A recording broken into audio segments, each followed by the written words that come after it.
102442 dan teman saya Putri Fitria Hairasi dengan NIM 1043. Saya Naila Gita Fahmi dengan NIM 1036. Saya Maima Komaria dengan NIM 1039. di sini kami akan membuat video materi penjelasan mengenai tentang pengaruh bakteri Xanthomonas oryzae, Vivio oryzae pada tanaman padi.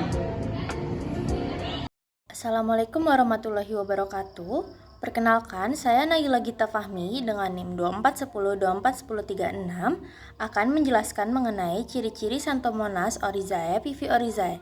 Yang pertama, ciri-ciri dari karakteristik morfologi dan fisiologi. Xanthomonas oryzae, Vivio oryzae memiliki bentuk batang pendek dengan ukuran 0,7 sampai dengan 0,24 dikali 0,3 sampai dengan 0,45 mikrometer, tunggal atau berpasangan, berkapsula, tidak membentuk spora, bergerak dengan satu flagellum. Kedua, bersifat aerobik, memerlukan oksigen untuk tumbuh. Yang ketiga, tidak menghasilkan indol, tidak memiliki enzim oksidase, tetapi memiliki aktivitas enzim katalase. Keempat, mampu menghidrolisis kasein. Kedua, ciri-ciri melalui karakteristik koloni. Yang pertama, koloni berbentuk bulat dengan permukaan timbul dan tepian rata. Kedua, berwarna kuning pucat hingga kuning serta memiliki tekstur berlendir.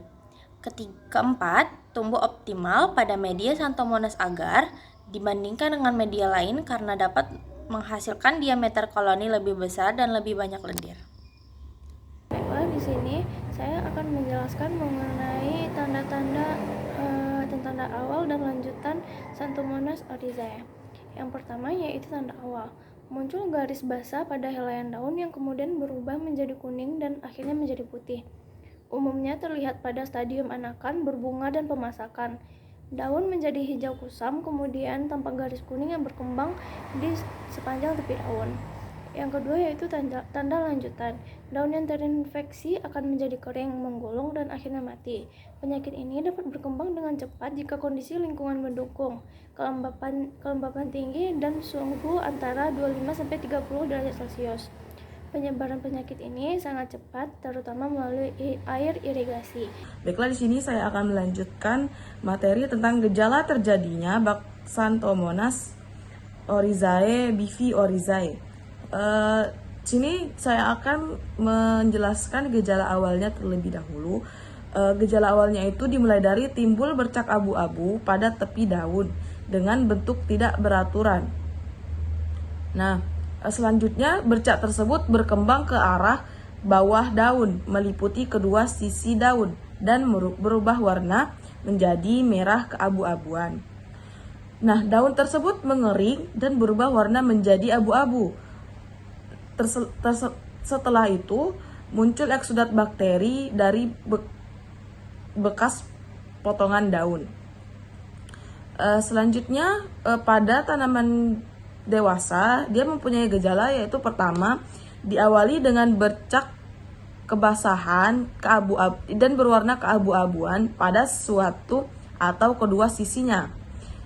Nah, bercak dimulai dari pucuk daun atau beberapa sentimeter dari pucuk daun. Bercak meluas ke ujung pangkal daun serta melebar.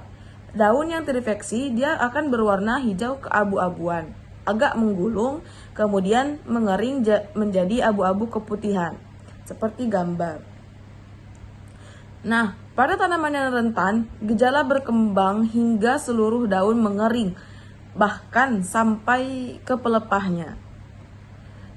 Baik, di sini saya akan sedikit menjelaskan tentang patogenesis dan penyebaran bakteri Xanthomonas oryzae, Vivio oryzae. Nah, yang pertama itu ada penyebaran ke dalam tanaman. Bakteri masuk ke dalam jaringan tanaman melalui hidatoda, stomata, dan luka pada daun atau benih yang sudah terkontaminasi. Infeksi dapat dipercepat oleh kelembapan yang tinggi dan air irigasi yang membawa bakteri. Nah, yang kedua itu adalah kolonisasi dan perkembangan dalam jaringan. Setelah bakteri masuk, bakteri itu akan berkembang di dalam pembuluh xilem. atau saluran pengangkut air dalam tanaman. Nah, bakteri akan menyebar ke seluruh daun sehingga menyebabkan penyumbatan pembuluh xilem dan gangguan transportasi air. Nah, yang ketiga itu adalah produksi expolisakarida atau EPS. Menghasilkan lendir atau EPS yang membentuk lapisan di sekitar bakteri. Nah, EPS ini yang mempercepat penyumbatan xilem sehingga menyebabkan daun menjadi kering dan layu. Nah, yang keempat itu ada penyebaran ke tanaman yang lain. Nah, bakteri dapat menyebar melalui percikan air hujan, angin, peralatan pertanian, dan serangga. Tanaman lain yang terinfeksi akan menunjukkan gejala yang sama dan siklus penyakit akan terus berlanjut. Mungkin itu saja yang dapat saya jelaskan. Lanjut ke materi berikutnya. Dampak dari bakteri Xanthomonas oryzae PV oryzae. Yang pertama yaitu dampaknya terhadap kerugian produksi, menyebabkan kerugian panen sebesar 21-36% pada musim hujan dan 18-28% pada musim kemarau. Pada tahun 2006, XXO telah menyebar ke lebih dari 74 hektar sawah di Indonesia dengan 16 hektar mengalami puso atau gagal panen total. Dampak selanjutnya yaitu dampak ekonomi, yang mana menurunkan produktivitas pertanian, menyebabkan penurunan pendapatan petani. Petani harus mengeluarkan biaya tambahan untuk membeli pestisida atau benih tahan penyakit. Dampak selanjutnya yaitu dampak lingkungan, yang mana penyebaran penyakit melalui air irigasi dapat meningkatkan resiko kontaminasi ke lahan pertanian lainnya. Penggunaan pestisida yang berlebihan untuk mengendalikan penyakit dapat menyebabkan pencemaran lingkungan dan resistensi patogen. Adapun penanggulangan dari bakteri Xanthomonas oryzae PV oryzae itu sendiri, yaitu yang pertama dengan penggunaan varietas padi tahan penyakit. Varietas padi yang tahan penyakit ini contohnya seperti Ciherang, IR64, Sintanur, dan Impari 45678 memiliki ketahanan terhadap patotipe tertentu dari XXO. Namun, karena XXO mampu bermutasi, varietas tahan penyakit harus selalu diperbarui agar dapat menyesuaikan dengan penyakit itu sendiri. Selanjutnya yaitu pengelolaan lahan dan tanaman dengan melakukan sanitasi lahan, yang mana membersihkan sisa-sisa tanaman padi yang terinfeksi untuk mengurangi sumber inokulum. Selanjutnya yaitu dengan rotasi tanaman, mengurangi populasi bakteri di lahan pertanian. Lalu pengelolaan air irigasi, yang mana menghindari penggunaan air yang terkontaminasi untuk mencegah penyebaran penyakit pada tanaman padi.